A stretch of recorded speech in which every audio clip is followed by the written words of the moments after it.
Here we got the 1936 Plymouth Roadster. I've already taken the preliminary pictures of the outside, just with an emphasis on looking at panel alignment, cosmetic imperfections, or defects in quality of workmanship or attention to detail. So the car presents very well. I know you've seen the car already, so you don't need any convincing of that. But anyways, let's go ahead and just dial right on in. Looking at the right front, we start off just by just touching everything, make sure everything's nicely secured, right? Grill in there nicely, right? Headlights good, right? I run my hand across the paint, right? And I've already dusted it down already. It's been dusted down 3 times from what I've been told, and I've done it just before taking some photographs. And we're so close to the railroad tracks that the dust collects on it really quick. But I run my hand over it, and what I'm doing is I'm checking for any signs of waviness, right? And it feels pretty smooth, pretty consistent. Just maybe just like a little nick right there that I didn't catch on the first one, but it feels smooth to the touch, nice luster, and no waviness. Same with the hood. Saw a couple of just some chips here, one right here, and then one right here at the very tip of the panel. Small little blemish right there. Again, smooth to the touch, no waviness whatsoever. Paintwork is nicely done. It's pretty impressive.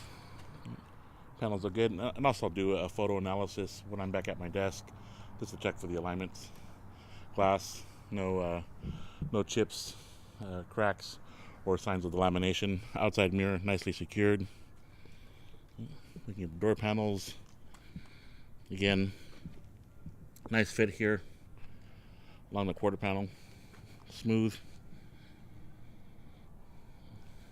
I'm not seeing any blotches in the paint.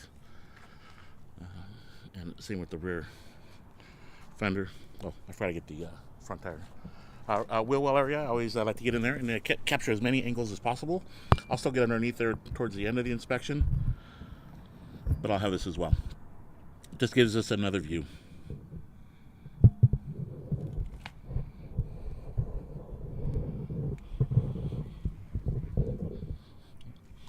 Outside tire, not seeing any damage. So Riken 215/45 ZR17. Look for the DOT number on this as well. That might be a possibly 2006. So tires are old, right? Manufacturer recommends, even if it's got good tread on the tire. Lots of words here. They recommend a tire replacement every at least every 10 years. So even if the tread looks good, just based on time, the tire should be replaced. Another side panel view here, just checking for waviness, dings, dents, anything, cosmetic blemishes. You can see it's like a mirror-like finish. Good. No chips here, and then the left rear wheel well area.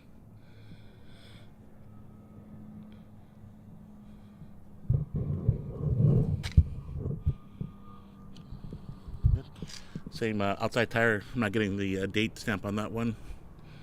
It's this is a Sutomo, different tire, and tire size is here somewhere.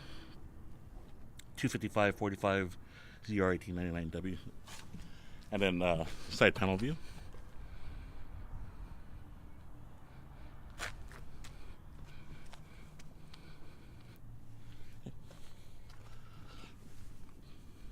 Panel's nicely done, smooth to the touch. Little paint chip right here.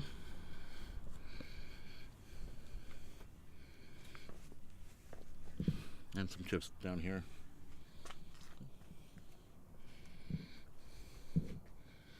Again, all smooth.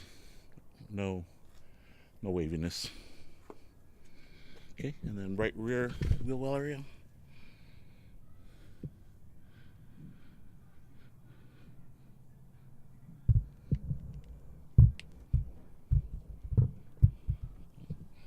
Side panel view.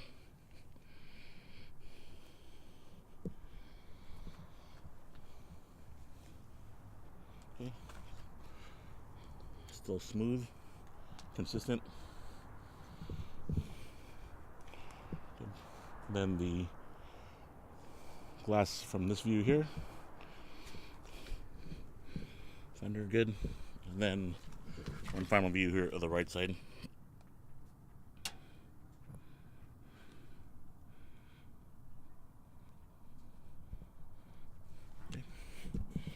Moving on. The airbag system, I always like to check the level of the suspension once I manually try to level it out.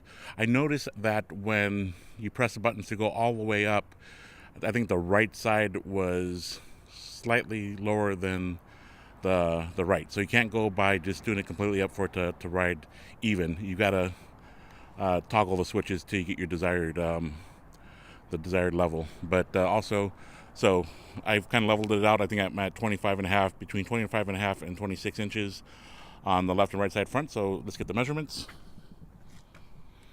Okay. That's we're at 26.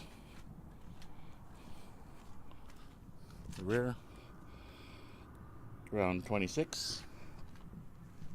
Right rear, this is around 27. And we're at 25.5 there on the right. So slightly off by maybe a half an inch or so. Moving on. So I'm about to do the startup. When I first arrived, the car was parked in the shop. They did struggle to start it. It took several attempts, and Charlie came out to fire it up. He said there might be some issues with the carburetor that they are going to take care of prior to you taking delivery. But I'll go ahead and do a startup here so you can experience what I am for the first time. So here we go.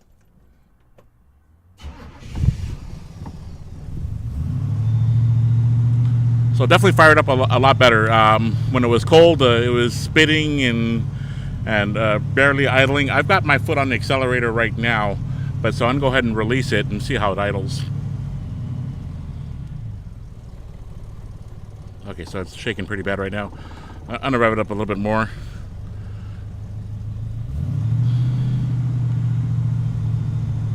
And actually, I want to be able to go to the engine bay area before it gets too hot because I want to look at the coolant to see how it's circulating. So I'll just rev it a little bit more here. Let's just talk about some other stuff here. Out mileage is 2207, 2,207. Oil pressure gauge is at 60, and fuel. We checked the fuel. This meter doesn't read it. We use a stick to gauge the fuel level. And volts look like it's good, and then I'll keep an eye on the temperature as it warms up to see if it is working. I'm gonna go ahead and take my foot off the accelerator here now and see it's doing a little better. Okay, so she's shaking pretty good. So for now, I want to see if I can get to the radiator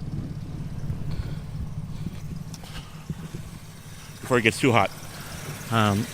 So. See if I can open that. I've already checked the fluid already, and I didn't see any signs of cross-contamination. And I can't see, so I'm going to put the camera right here. But when I get, okay, there we go. I can see something now. So I'm not seeing any bubbling, which is good. We start seeing the bubbling while the engine's running, then we know we may have some issues internally. So I'm going to make sure that's properly secured. Good. Let's see here. So I'll go ahead and rev it up a little bit here and see if we can smoothen it out. What I want to look at is I'm looking at the pulleys. We're checking for any if it's wobbling at all. So once I get the proper RPM where it's running a little better, they look pretty true. All right, I looked at the belts already. Those look good. Didn't see any signs of any cracks. And well, hoses I can't pinch those because of the setup here. So I'm gonna let go again. Let's do a quick look at the engine bay area. Looks pretty clean, nice and tidy. I tried to remove the oil breather here, but it wasn't coming off very easy, so I don't like to force anything because I always like to check for blow-by or smoke. And so I'm not hearing any abnormal noises coming from the top or the bottom part of the engine. I also use a stethoscope to kind of dial in on specific pulley areas and parts of the engine to see if there's some deep sounds going on that I can't pick up without using any tools. All right, I'm going to let it idle too for a good 10-15 minutes while I inspect the rest of the car. We want to make sure it doesn't overheat. We'll see the cooling fan engages, and here's another view of the pulleys here. Okay, as it warms up, it's definitely doing a lot better. So And then I've already checked the oil and the transmission fluid, also the power steering. So that all checked out fine. I didn't see any signs of cross-contamination. Walking back towards the rear of the vehicle. Okay. I always like to look at the exhaust. It's in there somewhere, I think, on the left side here. Okay. I'm checking for any type of smoke condensations, okay, but if it's black, blue, gray, or white, that actually means something. And then also looking at the exhaust for tip areas for excess soot. So it's looking pretty clean here. Okay, dual exhaust here, so take a look there. And I stay quiet for a second or two,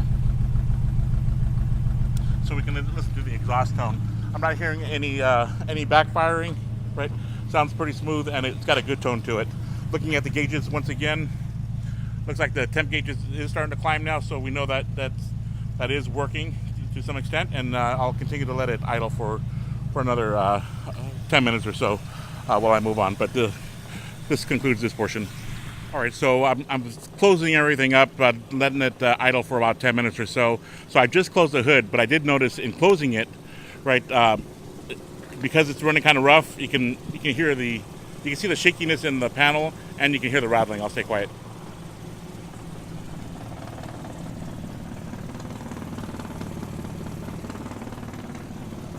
And then once I just put a little bit of pressure on there, then it just goes away, right? So let's try this other side here. And again, yeah, it seems more so on the left side. So